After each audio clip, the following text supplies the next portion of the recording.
नर्मदे हर। विषय पर आने से पहले सभी लोगों से एक विनती है कि वीडियो को पूरा देखिएगा, ताकि जिस विषय पर बात कर रहे हैं उस विषय को आप अच्छे से समझ पाओ।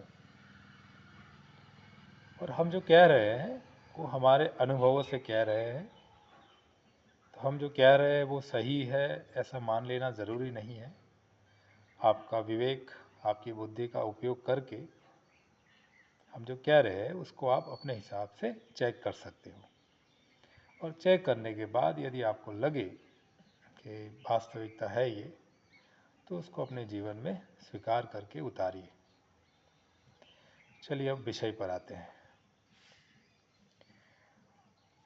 जितने भी बड़े मंदिर हैं, जितने भी बड़े आश्रम हैं, और उन आश्रमों में जो भी अन्न क्षेत्र वगैरह चलता है, या वहाँ पे जो भी गौशाला या जो भी कुछ है सेवा के कार्य होते हैं, वहाँ पर समाज से ही आर्थिक सहायता होती है। चाहे पैसा हो, अनाज हो, जो भी चीज़ें उनको ज़रूरत है वो सारी समाज ही पूर्ति करता है। जब कोई बाबा बीमार वगैरह हो जाते हैं तो उनके पीछे भी करोड़ों अरबों रुपए समाज लगा देता है, कि जैसे वो अपने परिवार का कोई सदस्य हो उस तरह उनकी मदद करते हैं। उनकी जितनी भी ज़रूरतें हैं वो सारी इन शॉर्ट समाज से ही पूरी होती है। पर जब इन बड़े बड़े धर्म गुरु जो है उनका सत्संग सुनते हैं या देखते हैं, तो उन सत्संगों में वो हमेशा एक ही चीज़ कहते हैं कि संसार में कोई किसी का नहीं है। संसार जो है वो अपने स्वार्थ के कारण जी रहा है।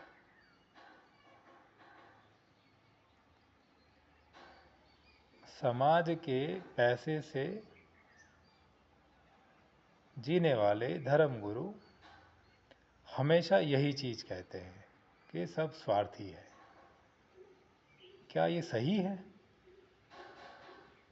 यदि सभी स्वार्थी होते, सब अपने स्वार्थ से जीते, कोई किसी का अगर नहीं होता, तो ये जो मदद हो रही है वो मदद कौन कर रहा है?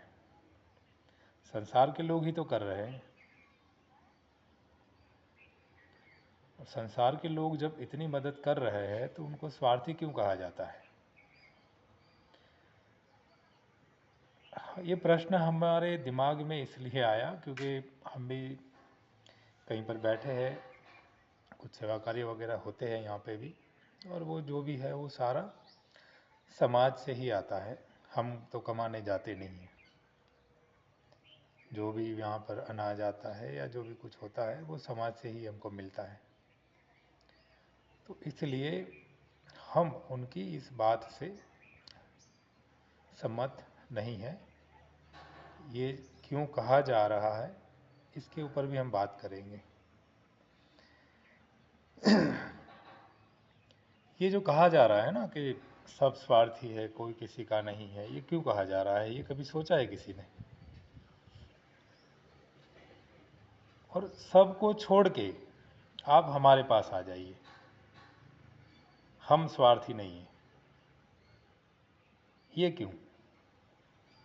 वहाँ पर जब जाओगे तो वहाँ पर भी जो भी माल सामान आएगा, आपकी ज़रूरतें जो भी है वो तो समाज ही पूरी करेगी। तो स्वार्थी समाज है यदि, तो स्वार्थी समाज से मदद क्यों ली जा रही है? स्वार्थी समाज है तो स्वार्थी समाज से मदद भी नहीं लेनी चाहिए। वो मदद जो है वो भी उनको, उनके जो तप, ध्यान वगैरह, नाम जप वगैरह करते हैं, तो फिर ये सारे सामान वगैरह जो है वो तो अपने आप आ जाना चाहिए उनके पास। तो ये जितने भी आत्मज्ञानी धर्म गुरु है वो वास्तविकता से दूर रहकर समाज को भी वास्तविकता से दूर ही लेके जा रहे हैं। लोग धर्म के नाम पर बट रहे हैं। क्यों? क्योंकि धर्म जो है उसको परिभाषित कर दिया गया है। पंथों में, जातियों में अलग अलग प्रकार के सब पंथ बन गए।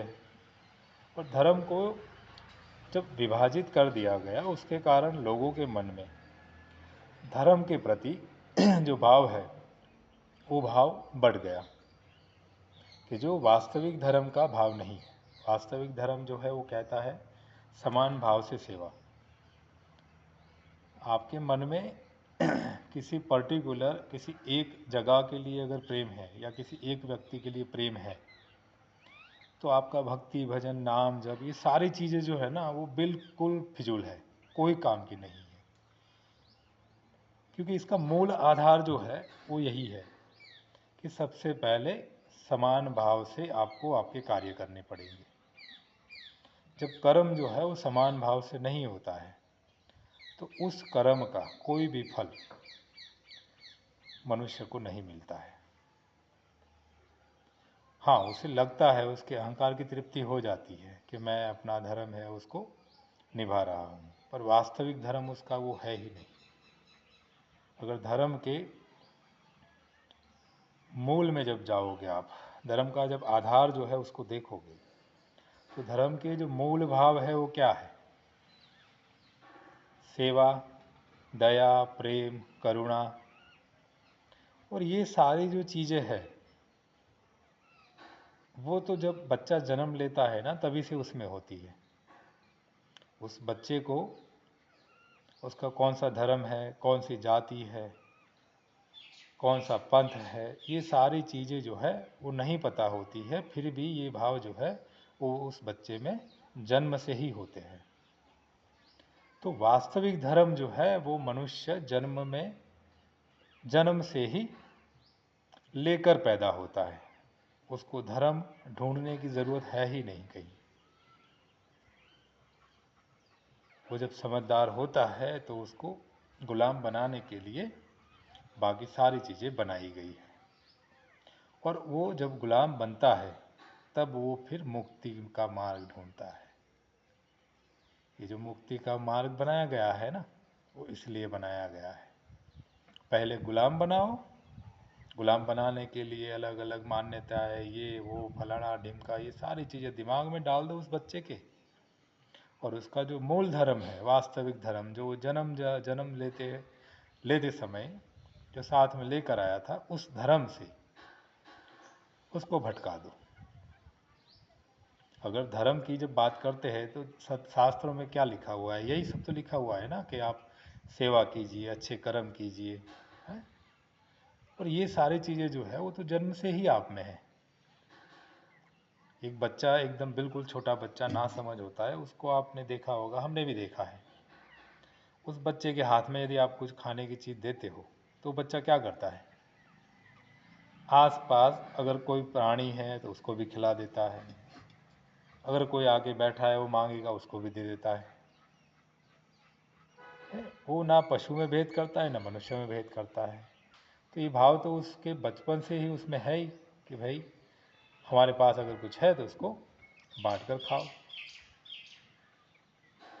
धर्म जो है वो यही भाव सिखाता है, और ये भाव सिखाने के चक्कर में आपको गुलाम भी बनाता है, साथ में कुछ मान्यताएं देके। और मान्यताएं जो है वो अलग अलग प्रकार की है। कोई कहता है ये जप करो, कोई कहता है कि ये जो श्लोक हम ये जो मंत्र दे रहे हैं इसका जाप करो, ये काम करेगा, ये काम करेगा, ये काम करेगा, ये काम करेगा। मतलब काम क्या करना है? काम क्या करना है? क्या नाम जप से इंसान करोड़पति बन सकता है? नहीं बन सकता है। क्या नाम जप से इंसान की बीमारी जा सकती है? नहीं जा सकती है। नाम जप से क्या दुख जा सकते हैं? नहीं जा सकते हैं। क्या नाम जप से इंसान जो है उसको आत्म शांति मिल जाएगी? नहीं मिलेगी। क्योंकि आत्म शांति अगर पानी है तो उसके लिए आत्मा की आवाज़ सुननी पड़ेगी, और आत्मा जो कहे वो काम करने पड़ेगी, तभी आत्मा को शांति मिलेगी।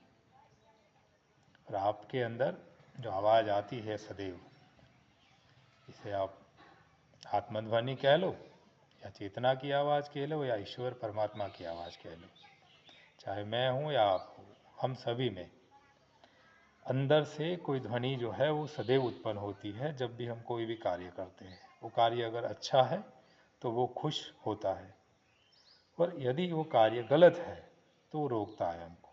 खाली संदेश, मतलब एक संदेश वाहक होता है कि भाई मत करो। ऐसा नहीं है कि वो आपको हाथ पकड़ के रोकता है, कर्म करने की आज़ादी भी दी है। क्यों? क्योंकि उस कर्म का फल जो है वो आप ही को भुगतना है। उस कर्म का फल को आप ही को भुगतना है, भुगतना आपको है, आपके हाथ में है कर्म करना भी।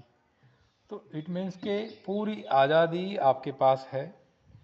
यदि आप मुक्ति पाना चाहते हो ना, तो कर्म अच्छे करो, क्योंकि अच्छे और बुरे दोनों कर्म करने की आज़ादी आपके पास है।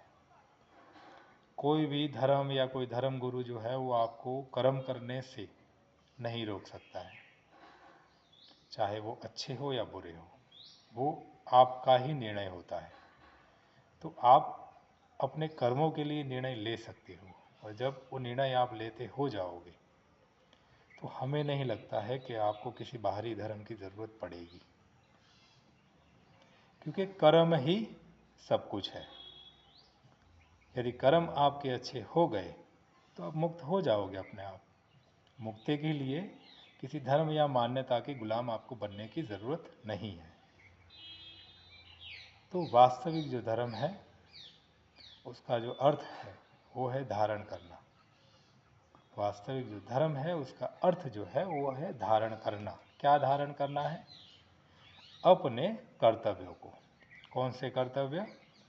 सृष्टि और समाज के प्रति जो भी हमारे कर्तव्य है उसको पूरी ईमानदारी से निभाना है। यही हमारा वास्तविक धर्म है, जो हम जन्म लेते हैं तभी से हमारे में इनबिल्ट जो सॉफ्टवेयर होता है ना, उसी की तरह हम में मौजूद है। हमें बाहर धर्म ढूंढने की ज़रूरत नहीं है। जितने भी लोग कंफ्यूज होकर घूम रहे हैं ना, ये बाबा के पास गए, वो बाबा के पास गया, वो बाबा नाम जाप कह रहा है, वो बाबा फलाना जप कह रहा है, वो बाबा कहता है कि ये पूजा कर, वो बाबा कहता है हवन कर, इस सब झंझट में मत पड़ो। यदि सही में आप मुक्त होना चाहते हो तो आपके जो कर्म है उसको सुधारो। अगर आपके कर्म सुधर गए तो सब कुछ हो जाएगा, क्योंकि बाहर कुछ भी नहीं है, जो है वो सब भीतर ही है। और भीतर जो बैठा है उसको पसंद करना है, तो आप निस्वार्थ होकर समान भाव से अपने कर्म करो। जब भी सेवा कार्य करते हो तो कोई भेदभाव मत करो। फेवरेटिज्म सेवा भाव में नहीं होना चाहिए, स्वार्थ बिल्कुल नहीं होना चाहिए, तभी उसको सेवा कही जाती है। यदि आप हिंदू को खिलाते हो और मुस्लिम को नहीं खिलाओगे, भेदभाव हो गया। और ये भेदभाव क्यों आया? क्योंकि आपके दिमाग में डाला गया है आपका धर्म हिंदू है, आपका धर्म हिंदू है, तो इसके लिए आपका जो दिमाग है वो कहाँ चलेगा कि मेरा धर्म है तो मुझे वहीं पे दान करना है और वहीं पे सेवा करनी है। तो सेवा का जो मूल भाव है वो छूट गया पीछे। सेवा का जो मूल भाव है वो पीछे छूट गया।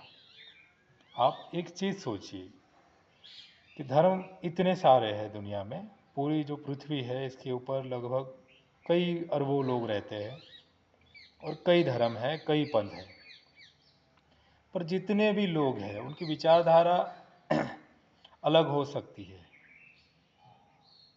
उनके धर्म अलग हो सकते हैं, पर जो मूल भाव है धर्म के वो अलग होते हैं क्या किसी में? हमने जो छोटे बच्चे का उदाहरण दिया था उसमें जो भाव होते हैं सेवा के हैं, वो ना डरता है, सेवा करता है तब भी निस्वार्थ भाव से करता है, कोई भेदभाव नहीं करता, ये भाव सभी में है। इट मीन्स धर्म से ऊपर है वो, जो सेवा और ये वगैरह जो है उसके जो मूल भाव है वो धर्म से ऊपर है। धर्म जो है वो बाद में बने, पंथ वगैरह जो है वो बाद में बने। शास्त्र है तो शास्त्र में बहुत सारी चीज़ें हैं, अच्छी भी है बुरी भी है। शास्त्र में समय समय पे कुछ ना कुछ नया जुड़ा भी जाता है। तो यदि भगवान ने शास्त्र लिखे हैं तो उसमें बदलाव कैसे हो सकता है? यह आपको सोचना चाहिए। यदि भगवान ने लिखे हैं तो उस शास्त्रों में बदलाव कौन कर रहा है? भगवान तो अभी आ नहीं रहे कलयुग में। कलयुग में भगवान तो आ नहीं रहे लिखने के लिए। तो जिन पंथों के प्रकाशन होते हैं उनके हिसाब से उन ग्रंथों में वो जो भी सुधार करने होते हैं वो कर देते हैं,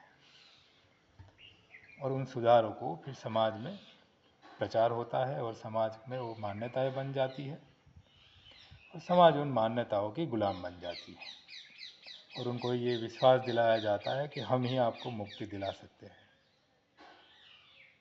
कर्म का जो प्राधान्य है वो खत्म कर दिया जाता है, जबकि वास्तविक जो धर्म है उसमें कर्म ही प्रधान है। यदि आपके कर्म अच्छे हैं तो आपको कहीं पर जाने की ज़रूरत नहीं है। भीतर वो भगवान जो है ना, वो भीतर बैठा हुआ है, उसको खुश करना है तो अच्छे कर्म करो, और कोई रास्ता नहीं है। तो कन्फ्यूज़न बिल्कुल मत रखो, यहाँ वहाँ मत घूमो, ध्यान अपने कर्म पे दो, और कर्म आपके जो है वो आपके हाथ में है, आपको ही आपके कर्म करने हैं। यदि आपकी आदतें सुधार लोगे तो बाकी सारी चीज़ें अपने आप सुधर जाएगी, और जिस शांति के लिए भटक रहे हो वो शांति आपको ज़रूर मिलेगी। नर्मदे हर।